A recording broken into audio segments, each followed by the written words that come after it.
Hello students, last lecture में हमने study किया था सेंट्रीपिटल एक्सीलरेशन का। तो सेंट्रीपिटल एक्सीलरेशन जनरली क्या था, जब कोई बॉडी किसी सर्कुलर पाथ में मूव करती है तो हर पॉइंट पर बॉडी का जो वेलोसिटी होता है वो क्या रहता है, कांस्टेंट रहता है। लेकिन हर पॉइंट पे बॉडी की वेलोसिटी की डायरेक्शन क्या होती है, चेंज होती है।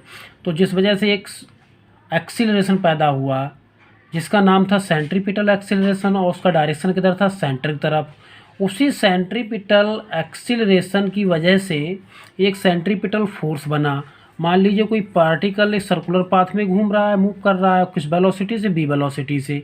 ये बी जो वेलोसिटी वो कांस्टेंट है, लेकिन हर पॉइंट में डायरेक्शन इसका चेंज हो रहा है।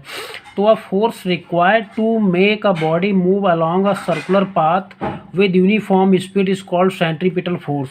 ऐसा फोर्स जो किसी बॉडी को एक यूनिफॉर्म सर्कुलर मोशन में, उसका यूनिफॉर्म सर्कुलर मोशन क्या करता है, बनाए रखता है, तो हम उसे सेंट्रीपिटल फोर्स कहते हैं। मतलब ऐसा force, a force required to make body move along a circular path.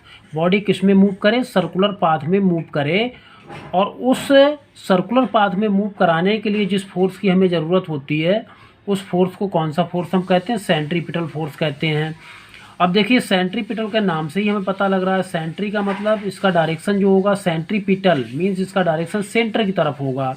It always acts along the radius and towards the centre of the circular path. ये देखिए रेडियस की तरफ लगता है, ठीक है, सेंटर की तरफ लग रहा है। इसका डायरेक्शन हर पॉइंट पे, इसका डायरेक्शन क्या है, सेंटर की तरफ है। देखिए हर पॉइंट पे डायरेक्शन कैसा, सेंटर की तरफ है।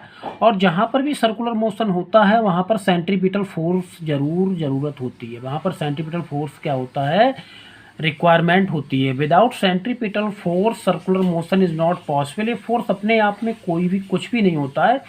जनरली ये फोर्स दूसरे फोर्स से ऑब्टेन किया जाता है, ठीक है। अब उसकी जो है, हम उसकी इसका जो एक्सप्लेनेशन अभी थोड़ी देर में करते हैं। पहले हम इसको पढ़ते हैं, एक्सप्रेशन ऑफ सेंट्रीपिटल फोर्स। तो centripetal force is equal to होता है centripetal acceleration into mass of particle by force is equal to होता है m into a. Force is equal to होता है एम ए। एम का मतलब मास पार्टिकल का, ए का मतलब एक्सीलरेशन। अब सेंट्रीपिटल की बात करी जा रही है तो मास पार्टिकल का, जो पार्टिकल सर्कुलर पाथ में घूम रहा है उसका मास, ठीक है। अब एक्सीलरेशन यहाँ पर क्या आएगा, सेंट्रीपिटल एक्सीलरेशन आएगा। अगर लीनियर फोर्स होता है तो जो लीनियर एक्सीलरेशन आता है। तो देखिए F equal to centripetal force का फार्मूला कल हमने पढ़ा था, क्या था, it was v square upon r. ये भाई कल हम पढ़ा चुके हैं आपको, formula of this v square upon r. ये फार्मूला होता है सेंट्रीपिटल एक्सीलरेशन का। और इनटू मास, एम और बी का मल्टीप्लाई करेंगे, m v square upon r, ठीक है। तो फोर्स इक्वल टू आ गया m v square upon r. अब देखिए what v equal to r into omega, ये तो हम पढ़ चुके हैं भाई। This is the relation between linear velocity and angular velocity. ये जो रिलेशन होता है वो लीनियर और एंगुलर वेलोसिटी में होता है। तो वी की जगह पर हम ये वाला वैल्यू पुट कर देंगे। तो जो फार्मूला आएगा सेंट्रीपिटल फोर्स का, वो हमारा किस फॉर्म में आ गया, एंगुलर वेलोसिटी की फॉर्म में आ गया, ठीक है ना। जो फार्मूला है सेंट्रीपिटल फोर्स का वो किसकी फॉर्म में आ गया, एंगुलर वेलोसिटी की फॉर्म में। तो F equal to m r omega square. और इसके देखिए बहुत सारे एग्जांपल्स हैं हमारे। तो फॉर, जैसे first example, for a stone rotated in a circle the tension in the string provides the centripetal force. मान लीजिए कोई स्टोन को इस तरह से हम घुमाते हैं, किसमें घुमाते हैं, सर्कुलर पाथ में। इस तरह से किसी स्टोन घुमाते हैं, मूव कराते हैं हम, तो जो टेंशन होता है सेंट्रीपिटल फोर्स वो अंदर होगा, और टेंशन जो स्ट्रिंग का होगा वो कहाँ होगा, बाहर की तरफ होगा। तो टेंशन भी एक तरीके का फोर्स होता है।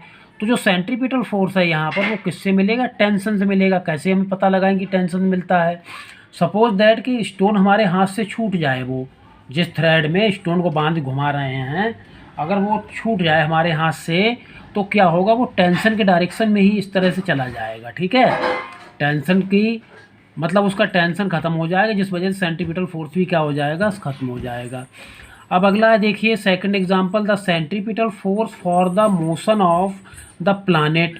जो प्लानेट हमारे सन के चारों तरफ घूमते हैं वो कौन सा मोशन करते हैं, लगभग सर्कुलर मोशन करते हैं। वैसे इलिप्टिकल माना जाता है, लेकिन न्यूटन उसको सर्कुलर माना था, ठीक है। तो जो सर्कुलर मोशन करते हैं तो भाई यहाँ पर क्या ज़रूरत, हमें एक सेंट्रीपिटल फोर्स की ज़रूरत है। तो वो सेंट्रीपिटल फोर्स सन और प्लानेट के बीच लगने वाले ग्रेविटेशनल फोर्स से मिलता है, ठीक है। क्योंकि ऑलरेडी मैं बता चुका हूँ सेंट्रीपिटल फोर्स अपने आप में कोई फोर्स नहीं होता है, ये किसी दूसरे फोर्स से हम प्राप्त करते हैं जब कोई बॉडी सर्कुलर मोशन करती है। नेक्स्ट एग्जांपल देखिए, for a car taking a circular turn, जब कोई कार देखिए सर्कुलर टर्न लेती है, इस तरह से सर्कुलर टर्न देखिए कोई कार लेती तो क्या करती है, सर्कुलर मोशन कर रही है। तो जब सर्कुलर मोशन कर रही है तो इसके लिए कौन से फोर्स की ज़रूरत पड़ेगी, हमें सेंट्रीपिटल फोर्स की ज़रूरत होगी।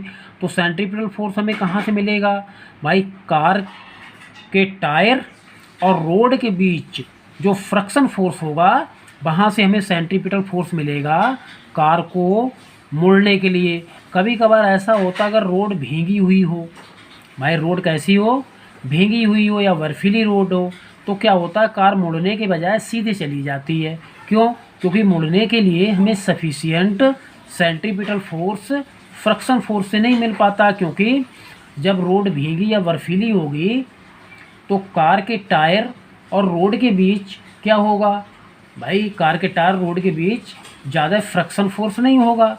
अब ज़्यादा फ्रिक्शन फोर्स नहीं होगा और उसी फ्रिक्शन से सेंट्रीपिटल फोर्स मिलता है कार को टर्न करने के लिए।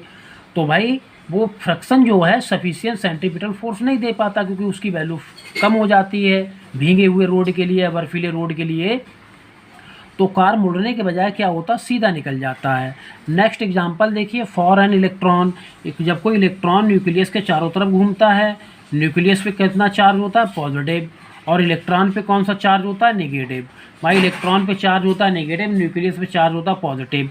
तो इलेक्ट्रॉन न्यूक्लियस के बीच कौन सा फोर्स लगेगा, अट्रैक्टिव फोर्स लगेगा। और जो अट्रैक्टिव फोर्स देखिए, एक नेगेटिव चार्ज है, एक पॉजिटिव चार्ज है न्यूक्लियस पे। इलेक्ट्रॉन पे कौन सा चार्ज है, नेगेटिव चार्ज है। ये चार्ज Q1 हो गया, ये चार्ज क्या हो गया, Q2। तो इनके बीच लगने वाले जो इलेक्ट्रोस्टैटिक फोर्स होता है, क्या होता भाई, चार्ज बीच लगने वाला इलेक्ट्रोस्टैटिक फोर्स, चार्ज पार्टिकल्स के बीच लगने वाला इलेक्ट्रोस्टैटिक फोर्स होता है 1/4πε0 Q1 Q2/r²। तो जब कोई इलेक्ट्रॉन किसी न्यूक्लियस के चारों तरफ घूमता है तो उसके लिए जो सेंट्रीपिटल फोर्स है वो कहाँ से मिलता है, वो सेंट्रीपिटल फोर्स प्रोवाइड कराया जाता है इलेक्ट्रोस्टैटिक अट्रैक्शन फोर्स से। क्योंकि इलेक्ट्रॉन और न्यूक्लियस के बीच क्या होगा, अट्रैक्शन फोर्स होगा। तो इलेक्ट्रोस्टैटिक अट्रैक्शन फोर्स से क्या होता है, मिलता है, ठीक है ना, आ गया समझ में। और कार के लिए फ्रिक्शन फोर्स से। इसी तरह से देखिए किसके लिए, प्लैनेट के लिए सन और प्लैनेट के बीच लगने वाले ग्रेविटेशनल फोर्स से। इसी तरह से जब कोई स्टोन हम बांध घुमाते हैं तो स्टोन और उसके स्टोन का जो टेंशन होता है उससे सेंट्रीपिटल फोर्स हम प्राप्त करते हैं। Okay, thank you.